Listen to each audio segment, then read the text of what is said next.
So hey guys, welcome to Learn with Rahul. So today we are going to talk about Elegy written in a country churchyard, important notes and summary. So let's start. Thomas Gray probably began Elegy written in a country churchyard about 1746. It was originally a somewhat shorter poem than the version he published in 1751, and some have speculated that the poem may have been occasioned by an actual death, perhaps that of Gray's friend Richard West in 1742. When Gray designated his work as an elegy, he placed it in a long tradition of meditative poems that focus on human morality and sometimes reflect specifically on the death of a single person.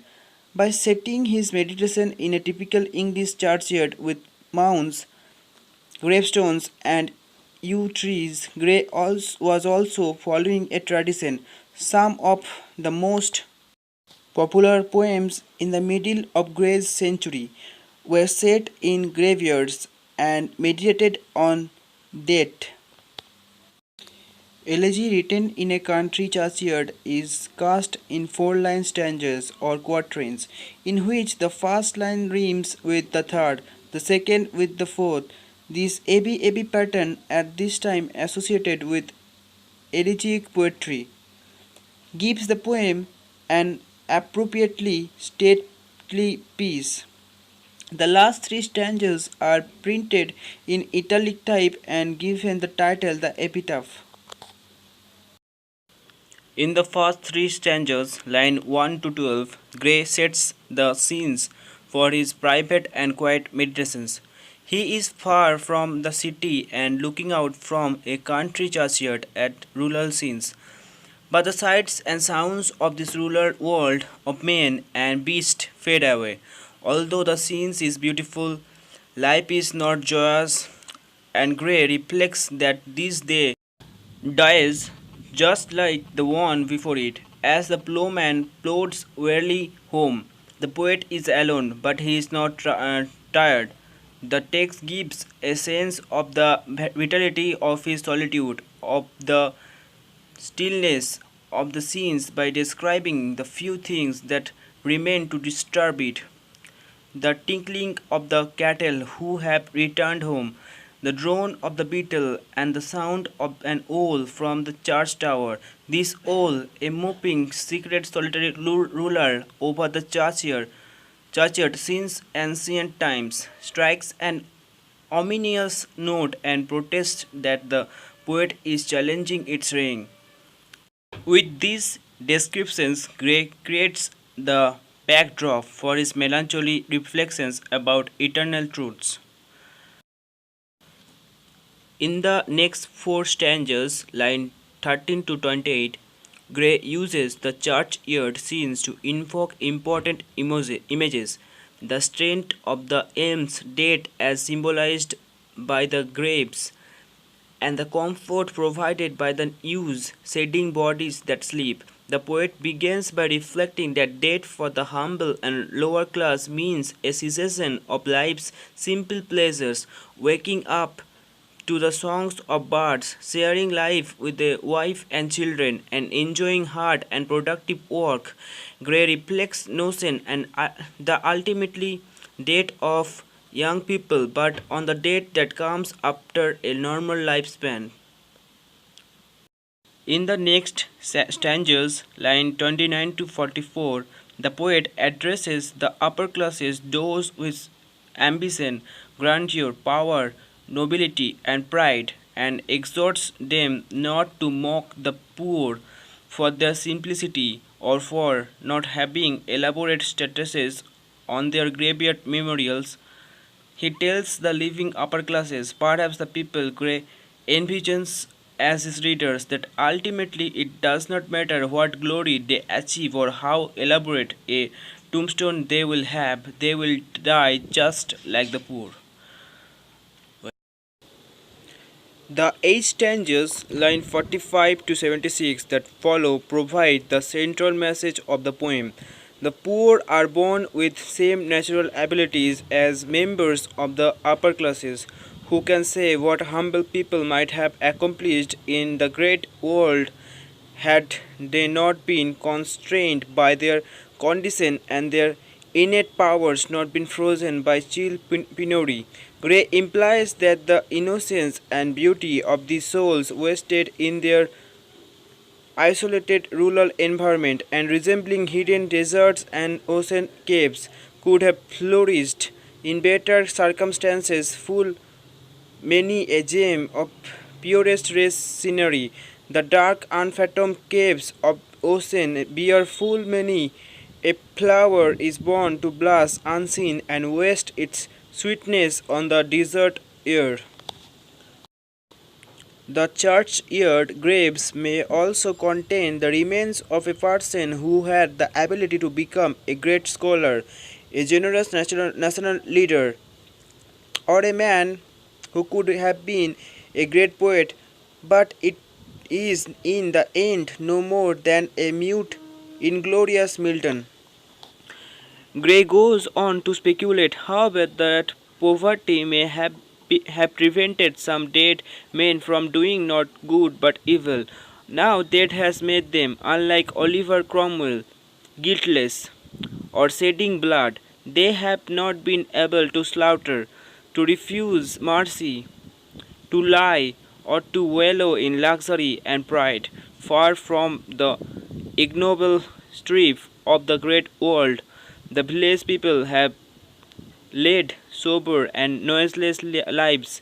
Gray implies that even though the village dead have accomplished nothing in the world, on balance they may be morally superior to their social betters. Gray returns to the churchyard in the next section, lines 77 to 92, remarking on the grave's simple markers with their badly spelled inscriptions, names, and dates. Some bear unpolished verses or consoling biblical texts. Some are decorated with shapeless sculpture. Gray is touched that such grave markers show the humanity these dead people share with all men and women. Those who remain can sense that the deed cast one long, lingering look back on what they were living and were comforted by at least one loved one. Gray reflects that the voice of general human nature can be heard crying from these graves. In the last line of this section, Gray reflects that what he has learned will apply to himself and his readers. The haunted fires of his life and those of his readers will continue to burn in the ashes of all graves.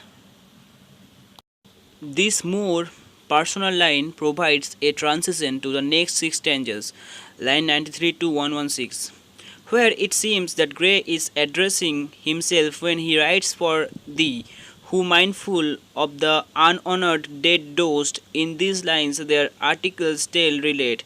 If chance by lonely contemplation let some kindred spirit shall inquire thy fate. Gray imagines an old farmer who is described as a hairy-headed swine. Replying to this question in lines 98 to 116, the farmer story describes Gray as a man who does not fit into either of the classes described earlier. He is neither a poor man nor a man of noble achievement. He is a wanderer, a man who vigorously meets the sun at dawn, yet later lies by a favorite tree and gazes listlessly at a brook. He mutters his fancies, resembling a madman or a hopeless lover. He is everything that Gray's contemporaries thought a poet should be, a man of exquisite sensibility, unfit for the world's work, meditative and sad. The farmer recounts that he saw the poet's funeral procession to a church, presumably the one where the poem is said. He does not seem to have helped arrange the funeral, nor, unlike the reader, can he read the epitaph that concludes the poem. Gray may be indicating that the farmer social class is not that of the poet and the reader. Perhaps Gray in indicating that the poet chose to be buried where people of his class are not usually buried, intended to reinforce that the poem's theme applies to all humankind. In the three stanzas of the epitaph, lines 117 to 128, Gray speaks of his grave being upon the lap of art and not inside the church. He accords himself modest praise and justifies his life as worthwhile. Despite his humble birth, he was well educated. Although some may consider the poet's natural melancholy a disadvantage, he himself probably thought it the source of his poetic temperament. Gray describes himself as generous and sincere, for which his reward was not worldly fame or fortune, the parts of glory, but heavenly recompense, undoubtedly the friend mentioned in line 1 to 4. The epitaph concludes by telling the reader not to ask more about the poet's virtues and frailties, but to leave him to God.